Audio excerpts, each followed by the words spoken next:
소스 분석 바로 시작하죠. 오늘은 정말 흥미로운 주제인데요. 시장이 막 흔들릴 때, 그럴 때 오히려 더 강력한 힘을 발휘하는 전략이 있거든요. 바로 역발상 투자입니다. 오늘 이 투자법에 대해 한번 제대로 파헤쳐 보겠습니다. 자, 그럼 이런 질문부터 한번 시작해 볼까요? 모두가 주식을 막 팔아치우고 있어요. 패닉에 빠진 거죠. 그게 가장 안전해 보이잖아요. 그런데 도대체 왜 우리는 그들과 반대로 사야 하는 걸까요? 좋습니다. 오늘 우리가 뭘 살펴볼지 바로 이게 오늘의 로드맵입니다. 군중 심리부터 시작해서 2026년 투자 지도까지 시장의 공포를 어떻게 기회로 바꿀 수 있는지 그 방법을 차근차근 알려드릴게요. 자, 첫 번째 섹션입니다. 군중과 반대로 투자하기. 이게 그냥 청개구리처럼 무조건 반대로만 하는 걸 의미하는 걸까요? 아니면 뭔가 더 깊은 철학이 있는 걸까요? 우선 역발상 투자가 정확히 뭔지 그 정의부터 짚고 넘어가죠. 이게 말이죠. 그냥 난 남들 하는 거 싫어 이런 반항심 같은 게 절대 아닙니다. 오히려 그 반대죠. 시장은 감정에 휩쓸려서 종종 비이성적인 가격을 만들어내거든요. 바로 그 틈을 파고드는 아주 고도로 계산된 전략이라고 보시면 됩니다.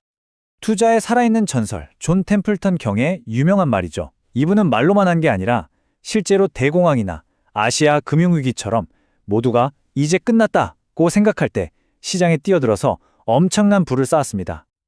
그리고 이 철학을 가장 잘 보여주는 또 한 사람이 있죠. 바로 워런 버핏입니다. 이 말 정말 유명하죠. 버핏은 이걸 행동으로 보여줬어요. 다들 기억하시죠? 2008년 금융위기 때 세상이 무너지는 것 같았을 때 버핏은 골드만삭스 같은 회사에 엄청난 돈을 투자했습니다. 남들이 두려워할 때 탐욕을 부린 거죠. 아니, 템플턴이나 버핏 같은 사람들은 어떻게 그런 확신을 가질 수 있었을까요? 그 비결은요, 바로 군중의 심리를 꿰뚫어 보는 데 있습니다.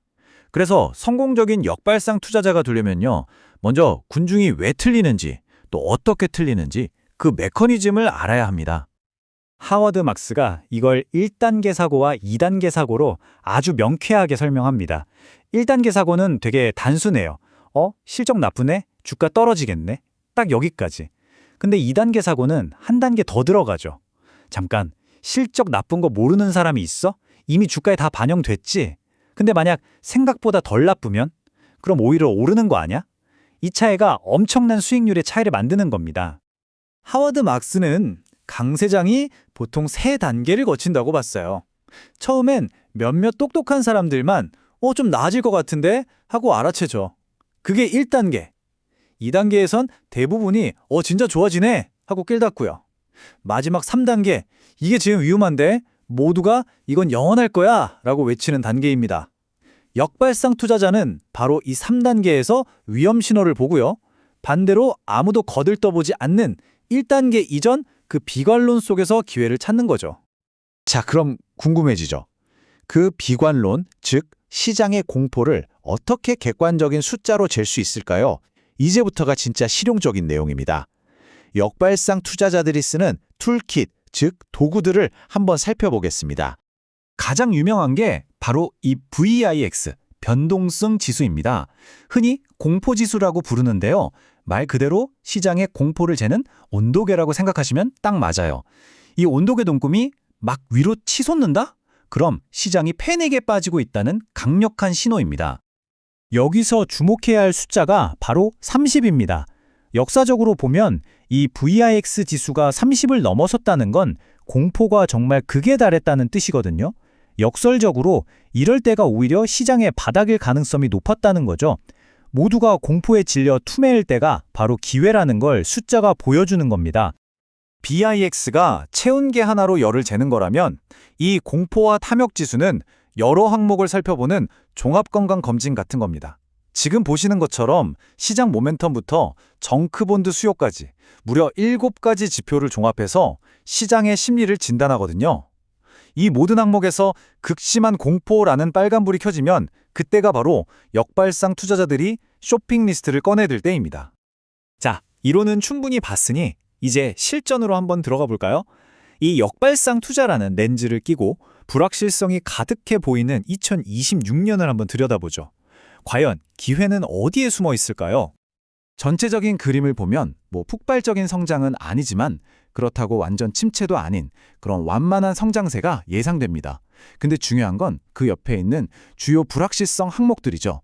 공급망, 정치, 금리. 이런 불확실성이야말로 역발상 투자자에게는 기회가 싹 트는 비옥한 땅이나 마찬가지입니다. 지금 시장이 얼마나 한쪽으로 쏠려 있는지를 보여주는 아주 상징적인 차트입니다. 보세요. S&P 500 지수를 딱 두 덩어리로 나눈 건데요. 하나는 잘 나가는 매그니피센트 세븐, 기술주, 다른 하나는 나머지 493개 기업입니다. PE, 즉 주가 수익 비율이 거의 2배 가까이 차이 나죠? 시장의 모든 관심과 돈이 저 7개 기업에만 쏠려 있다는 아주 명백한 증거입니다. 바로 이런 지점에서 역발상 투자자는 기회를 봅니다. 모두가 빅테크만 쳐다볼 때 다른 곳을 보는 거죠. 예를 들면 AI 때문에 전기 사용량이 폭증할 텐데 정작 전기를 만드는 유틸리티 회사는 저평가되어 있네? 또는 정부 규제 때문에 다들 금융주를 피하는데 만약 규제가 풀리면 어떻게 될까? 이런 식으로 남들이 보지 않는 곳에서 가치를 찾아내는 겁니다. 자, 그런데 여기서 정말 중요한 게 있습니다. 역발상 투자는 그냥 싸다고 무작정 사는 무모한 도박이 절대 아닙니다. 떨어지는 칼날과 진짜 가치주를 구별하는 날카로운 눈이 필요하죠. 이 둘의 차이가 뭐냐면요. 떨어지는 칼날은 회사의 사업 모델 자체가 망가져서 주가가 떨어지는 거예요. 예를 들어 회계 부정이 터졌다거나 기술이 완전히 퇴퇴됐다거나. 반면에 가치 있는 기회는 회사 자체는 멀쩡한데 그냥 시장 전체가 공포에 질려서 같이 떨어진 경우죠. 우리는 후자를 찾아야 합니다. 전자는 잡는 순간 손을 베이는 거고요. 그래서 이걸 구별하려면 이런 질문들을 스스로에게 던져봐야 합니다. 첫째, 주가가 왜 떨어졌지? 이게 일시적인 외부 충격 때문인가? 아니면 회사 내부에 돌이킬 수 없는 문제가 생긴 건가? 둘째, 이 회사가 가진 경쟁력, 소위 해자는 여전히 튼튼한가? 셋째, 재무 상태는 괜찮나? 현금은 잘 벌고 있나? 모두가 비명을 지르면서 도망칠 때 우리는 도서관에 앉아서 이런 숙제를 해야 하는 겁니다. 2026년을 바라보면서 우리가 꼭 기억해야 할 한 가지입니다. 매일 춤추는 가격과 쉽게 변하지 않는 기업의 진짜 가치를 반드시 구분해서 봐야 한다는 것. 이 둘은 전혀 다른 겁니다. 마지막으로 이 말씀을 드리고 싶습니다. 우리 눈앞에 놓인 불확실성. 이걸 리스크라고 읽으면 두려움이 되지만 기회라고 읽으면 희망이 됩니다. 역발상 투자자에게 불확실성은 리스크가 아니라 기회의 또 다른 이름일 뿐입니다.